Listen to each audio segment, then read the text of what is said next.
We talk about some guys who are red hot. We do have to, because it's that time of the year.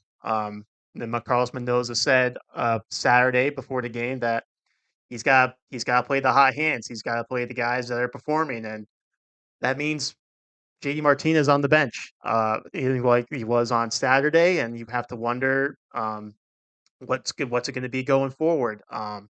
I was a little surprised to see him out of the lineup just because of where the Mets are at with Lindor and not being in there, and with a lefty on the mound and whatnot. I thought they would give him another chance, but they didn't. The DH Marte, they got Tyrone Taylor and Bader in there for their defense, and Tyrone Taylor. We talk about guys swinging a hot bat. He's certainly swinging a hot bat as well.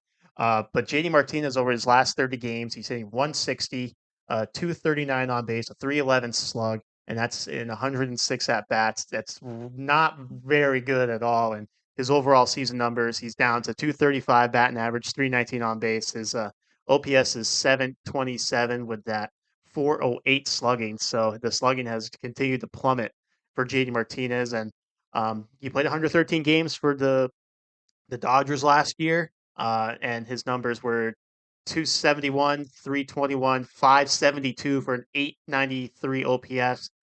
So he's played three more games this year, 10 less at bats, but sometimes, because walks don't count as at bats. So that factors into that as well. But and I know JD Martinez had a late start to his season. We could say the same thing for some other guys around the league, like Jordan Montgomery, who we mentioned earlier. But um, if the Mets are in a spot where the manager says I got to play the hot hand, it's going to be hard to put JD Martinez in there. Down the stretch. Yeah, right now, I think Tyrone Taylor is probably, and I'm not sure, but his OPS in September would probably be around 900.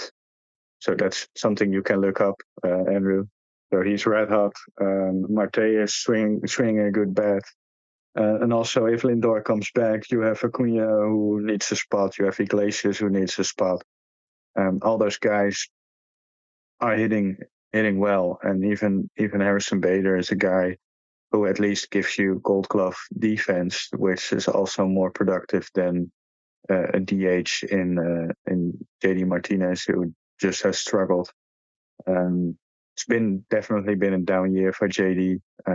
We can say that. Obviously, I do believe I have mentioned that earlier. That the JD has done a lot for this team, especially starting this red hot series. I don't think Grimace had anything to do with it. I think it's more JD Martinez that got us going at that point.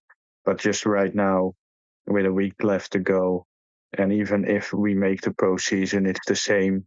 Um, Actually, like we said with Torrens when Alvarez was struggling, it's exactly what we are saying now with JD Martinez. There's no way that those guys who I mentioned just now need to sit for JD Martinez, who's definitely struggling.